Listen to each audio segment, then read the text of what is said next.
আসসালামু আলাইকুম। বাংলা সংবাদে সবাইকে স্বাগত জানাচ্ছি। আমি চিন্তিয়া হক। শুরুতেই সংবাদ শিরোনাম। 18 কোটা আন্দোলন না হলে কোনো গণ অভ্যুত্থান হতো না, বলছেন রাশেদ খান। এদিকে জুলাই ঘোষণাপত্র সনদ নিয়ে টালবাহানা করলে রাজপথে নামার হুঁশিয়ারি নাহিদের। জানাবো পিআর পদ্ধতিতে নির্বাচনের আড়ালে ষড়যন্ত্র দেখছে বিএনপি।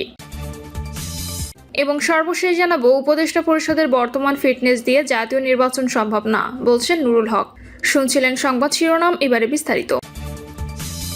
18 কোটা আন্দোলন না হলে কোনো গণ অভ্যুত্থান হতো না, বলছেন রাশেদ খান। 18 কোটা সংস্কার আন্দোলন না হলে কোনো গণ অভ্যুত্থান হতো না বলে মন্তব্য করেছেন গণ অধিকার পরিষদের সাধারণ সম্পাদক রাশেদ খান। রাশেদ খান বলেন, 2018 সালের কোটা সংস্কার আন্দোলন না হলে এই দেশে কোনো গণ অভ্যুত্থান হতো না। কিন্তু কোটা সংস্কার আন্দোলন নামটি আর উচ্চারিত হচ্ছে না, মনে হচ্ছে গণ অভ্যুত্থান আসমান থেকে পড়েছে।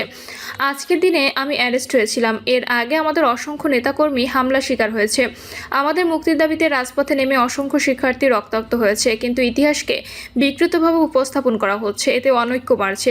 গণ অভ্যুত্থানের সব শক্তির ঐক্যের উপর জোর দিয়ে সাবেক এই ছাত্রনেতা বলেন, গণ অভ্যুত্থানে অংশগ্রহণকারী সবার কৃতিত্ব স্বীকার করতে হবে, সবার মধ্যে একতা ধরে রাখতে হবে। ফ্যাসিবাদ বিরোধী শক্তির মধ্যে বিভাজন সৃষ্টি হলে আওয়ামী লীগ ফিরে আসবে, আর হাসিনা যদি ফিরে আসে তবে সকল বিপ্লবীদের ফাঁসিতে ঝুলাবে। তাই আসুন সবার মধ্যে ঐক্য সৃষ্টি করি। নিজেদের মধ্যে সহনশীলতা ছাড়া সেই ঐক্য সম্ভবপর নয়। ঐক্য কেউ একলা চাইলে হবে না, সবার আন্তরিকতা থাকতে হবে, তাহলে নতুন বাংলাদেশ গঠন করা সম্ভবপর হবে, যোগ করেন রাশেদ খান। জুলাই ঘোষণাপত্র ও সনদ নিয়ে টালবাহানা করলে রাজপথে নামার হুঁশিয়ারি নাহিদের। জুলাই ঘোষণাপত্র জুলাই সনদ নিয়ে টালবাহানা করলে ছাত্র জনতা আবার রাজপথে নামবে বলে হুঁশিয়ারি দিয়েছেন জাতীয় নাগরিক পার্টির আহ্বায়ক নাহিদ ইসলাম। নাহিদ বলেন, জুলাই ঘোষণাপত্র জুলাই সনদ নিয়ে টালবাহানা শুরু হয়েছে। আমরা স্পষ্টভাবে বলছি, আমরা হুঁশিয়ারি দিতে চাই, আপনারা যদি মনে করে থাকেন, যদি সরকার বা অন্য কেউ মনে করে থাকে যারা রাজপথে নেমেছিল তারা ঘরে ফিরে গেছেন, তাহলে আপনারা ভুল ভাবছেন। আমরা আবু সাইদের কবর থেকে ঘোষণা করছি, আমরা বাংলারা প্রতিটি পথে প্রান্তরে যাব। বাংলার ছাত্র জনতা, তরুণ, শ্রমিকদের আবার রাজপথে নামার আহ্বান জানাবো। আমরা 3রা আগস্ট ঢাকায় আসছি, আমরা বাংলাদেশের ছাত্র জনতা, শ্রমিকদের নিয়ে ঢাকায় ঢুকবো এবং জুলাই ঘোষণাপত্র ও জুলাই সনদ আদায় করে ছাড়বো।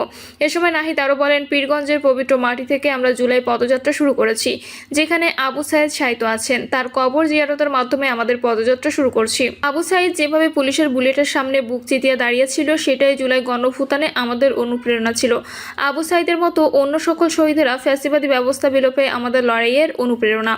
যুগ যুগ ধরে বাংলাদেশের মানুষ আবু সাইদ, মুগ্ধ, অসীম সহ সব শহীদ এবং আহত যোদ্ধাদের শ্রদ্ধার সঙ্গে স্মরণ করবে।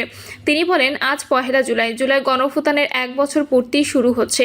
ঠিক 1 বছর আগে এই 1 জুলাই আমরা বৈষম্য বিরোধী ছাত্র আন্দোলনের ব্যানারে একটি গণতান্ত্রিক আন্দোলন শুরু করেছিলাম, যে আন্দোলনে আবু সাইদ সহ শরিক হয়েছিল হাজারো লাখো তরুণ ছাত্র জনতা।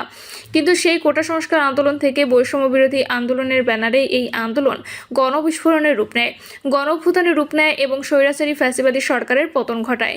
এই পতন ঘটাতে ভূমিকা পালন করেছিল আবু সাইদের মৃত্যু। 16 জুলাই শহীদ আবু সাইদের মৃত্যুর ঘটনা যখন আমরা শহীদ মিনার থেকে শুনতে পেয়েছিলাম, পুরো বাংলাদেশ তখন শোকে দ্রোহে কেঁপে উঠেছিল। এনসিপি আহ্বায়ক বলেন, 16 জুলাইয়ের পর থেকে এই আন্দোলন অন্যদিকে মোড় নেয়।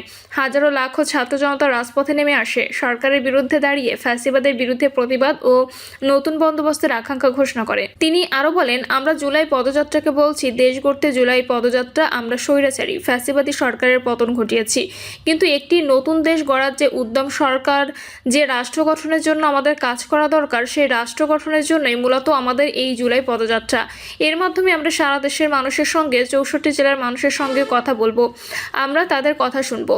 আবু সাইদটা যে কারণে মারা গিয়েছিল, সেই স্বপ্ন, সেই আকাঙ্ক্ষার কথা আমরা তাদের কাছে তুলে ধরবো। নাহিদ বলেন, আমি জাতীয় নাগরিক পার্টি ও গণঅভ্যুত্থানে অংশ নেওয়া সব ছাত্র জনতার পক্ষ থেকে আবু সাইদ সহ সকল শহীদ ও আহতদের স্মরণ করছি। আমাদের যে দাবি ছিল বিচার সংস্কার এবং নতুন সংবিধান, সেই 3টি দাবি আজ আবু সাইদের কবর থেকে পুনর্ব্যক্ত করছি। একটি নতুন বাংলাদেশ গড়তে হলে আমাদের বিচার সংস্কার এবং গণপরিষদ নির্বাচনের মাধ্যমে নতুন সংবিধানের দিকে যেতে হবে। পিআর পদ্ধতিতে নির্বাচনের আড়ালে ষড়যন্ত্র দেখছে বিএনপি। আগামী জাতীয় সংসদ নির্বাচন সংখ্যানুপাতিক প্রতিনিধিত্ব পদ্ধতিতে নেওয়ার আলোচনা চলছে। নির্বাচনের সময় যতই ঘনিয়ে আসছে ততই এ নিয়ে বিভিন্ন মহলে বাড়ছে আলোচনা সমালোচনা। সম্প্রতি জামায়াত ইসলামী, এনসিপি, ইসলামী আন্দোলন সহ বিভিন্ন রাজনৈতিক দল পিআর পদ্ধতিতে নির্বাচনের দাবি সামনে আনলে এর ঘোর বিরোধিতা করছে বিএনপি। সম্প্রতি বিএনপির একটি প্রতিনিধি দলের চীন সফরের প্রাপ্তি এবং সফরের বিষয়বস্তু এবং দেশের সার্বিক আইনশৃঙ্খলা পরিস্থিতি নিয়ে অসন্তুষ্টির বিষয়টিও আলোচনা করেন। বিএনপির স্থায়ী কমিটির সদস্য ডক্টর আব্দুল মঈন খান বলেন, পিআর পদ্ধতিতে নির্বাচন হতে পারে, তবে সেটিকে ঘিরে যদি কেউ দেশের জনগণের গণতন্ত্রের আকাঙ্ক্ষাকে কেন্দ্র করে দ্বন্দ্ব তৈরি করতে চায় তাহলে বলা যায় তারা প্রকৃতপক্ষে বাংলাদেশের মূল আদর্শে বিশ্বাস করে না। রাজধানীর ডিপ্লোমা ইঞ্জিনিয়ার্স ইনস্টিটিউটে জাতীয়তাবাদী ওলামা দলের সাধারণ সভায় মঈন খান আরও বলেন, আজ যারা বড় বড় কথা বলেন তাদের অনেকেই ভুলে যান এই দেশের গণতান্ত্রিক আন্দোলনে সবচেয়ে বেশি আত্মত্যাগ করেছে ছাত্র সমাজ, যার ৮০ থেকে ৯০% বিএনপির পক্ষ থেকে প্রতিনিধিত্ব করেছে। তবে তারা কখনো তা মুখে বলেনি এবং নিজেদের পরিচয় দিয়েছে সাধারণ মানুষের প্রতিনিধি হিসেবে। বাংলাদেশ কারো একক মালিকানা সম্পত্তি নয়। ১ বছর আগে আওয়ামী লীগ সেটাই ভাবতে গিয়ে তার ফল ভোগ করেছে। এখনও কেউ যদি একই ভ্রান্ত ধারণা পোষণ করে তবে সেটা হবে মারাত্মক ভুল। বিএনপি যুগ্ম মহাসচিব শহীদউদ্দিন চৌধুরী এনইও পিআর পদ্ধতিতে নির্বাচনের আড়ালে ষড়যন্ত্র দেখছেন বলে মন্তব্য করেছেন। তিনি পিআর পদ্ধতি নির্বাচনে কারা লাভবান হবে তা ভাবার পরামর্শ দেন। একই সঙ্গে এই ষড়যন্ত্র বাস্তবায়ন হলে ফ্যাসিস্টরা সুযোগ পাবে বলেও মন্তব্য করেন তিনি। এই পদ্ধতি নিয়ে কথা বলেন দলটির ভাইস চেয়ারম্যান ডক্টর আসাদুজ্জামান রিপনও। তিনি পিআর পদ্ধতিতে নির্বাচন চাওয়া দলগুলোর ব্যাপারে মন্তব্য করে বলেন, তাদের মাথায় কি আছে আল্লাহ জানেন। তারা পুরো পরিস্থিতি নিয়ে হজা বড়ল করার তালে আছে। তারা নির্বাচন বিলম্বিত করতে ষড়যন্ত্র করছে, কারণ অনেক রাজনৈতিক দলে ৩০০ আসনে মনোনয়ন দেওয়ার লোক নেই। নির্বাচন বিলম্বিত হলে গণতন্ত্র সংকটের মধ্যে পড়ে যাবে। বাংলাদেশ অস্থিতিশীলতার শঙ্কার কথাও উল্লেখ করেন তিনি। এছাড়া সুষ্ঠু নির্বাচন নিয়ে নানা ধরনের ষড়যন্ত্র হচ্ছে, নির্বাচন ব্যাহত করতে অনেকে কাজ করছে বলে মন্তব্য করেছেন জয়নুল আবদিন ফারুক। তিনি দলের নেতাকর্মীদের দীর্ঘ সংগ্রামের কথা বর্ণনা করে তাদের কোনো নেতাকর্মী আওয়ামী লীগ যোগ দেয়নি বলে মন্তব্য করেন। বিএনপির এই নেতা জামায়াতকে ইঙ্গিত করে বলেন, রাজনৈতিক বন্ধুত্ব ভুলে গিয়ে একটি দল বিএনপির বিরুদ্ধে কথা বলবে, এটা আমরা আশা করি না। এদিকে মহাসচিব মির্জা ফখরুল ইসলাম সহ বিএনপির একটি প্রতিনিধি দল সম্প্রতি চীন সফর করেছে। সেই সফরে তাদের প্রাপ্তি নিয়ে কথা বলেন মহাসচিব। তিনি জানান, নতুন নির্বাচিত সরকারের সঙ্গে কাজ করতে চীন মুখিয়ে আছে। সফরে এক চীন নীতির প্রতি বিএনপির দৃঢ় অবস্থানের কথা জানানো হয়েছে। তিস্তা নিয়ে দেশের প্রয়োজন জানানোর পর চীন ইতিবাচকভাবে সাড়া দিয়েছে এবং এ নিয়ে দেশটি প্রস্তাব দিলে ভবিষ্যতে ইতিবাচকভাবে দেখার কথা জানিয়েছেন তিনি। উপদেষ্টা পরিষদের বর্তমান ফিটনেস দিয়ে জাতীয় নির্বাচন সম্ভব না, বলছেন নুরুল হক। বর্তমান উপদেষ্টা পরিষদের যে ফিটনেস তা দিয়ে জাতীয় নির্বাচন সম্ভব নয় বলে মনে করছেন গণ অধিকার পরিষদের সভাপতি নুরুল হক নূর। তিনি বলেন, আমরা শুরু থেকে বলেছিলাম জাতীয় সরকার গঠন করতে। জাতীয় সরকার না হওয়ায় আজকেই পরিস্থিতি তৈরি হয়েছে যে যেভাবে পারছে সেভাবে কাজ করছে।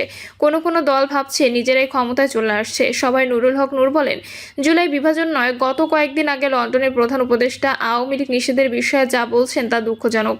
আওয়ামী লীগ নিষিদ্ধ নিয়ে প্রধান উপদেষ্টার বক্তব্যে আমরা হতাশ। অনেকেই আবার জাতীয় পার্টিকে ফেরানোর কথা বলছে। আমরা স্পষ্ট বলছি, জাতীয় পার্টি হলো আওয়ামী লীগের দোসর। 14 দলের প্রশ্নে আমরা কোনো আপোষ করব না। এই প্রশ্নে কোনো রাজনৈতিক দল বা উপদেষ্টা কাউকে ছাড় দেওয়া হবে না। তিনি বলেন, আবু সাইদের বাবা একটি টেলিভিশন সাক্ষাৎকারে বলেছেন তারা রাষ্ট্রীয় সহযোগিতা পাননি। কেন তাদের এই আক্ষেপ থাকবে? এর দায় সরকারের। ঐক্যমত্য কমিশনে বেশিরভাগ নেতাকর্মীর কণ্ঠে অনৈক্যের সুর। প্রয়োজনে গণভোটের আয়োজন করার আহ্বান জানান তিনি। দলের সাধারণ সম্পাদক মোহাম্মদ রাশেদ খান বলেন, 2018 সালের কোটা সংস্কার আন্দোলন না হলে এদেশে কোনো গণ অভ্যুত্থান হতো না, কিন্তু কোটা সংস্কার আন্দোলন নামটি আর উচ্চারিত হচ্ছে না। প্রিয় দর্শক, এই ছিল এখনকার সর্বশেষ সংবাদ। আপডেট সব সংবাদ পেতে চ্যানেলটি সাবস্ক্রাইব করে বেল আইকনটি ক্লিক করে রাখুন।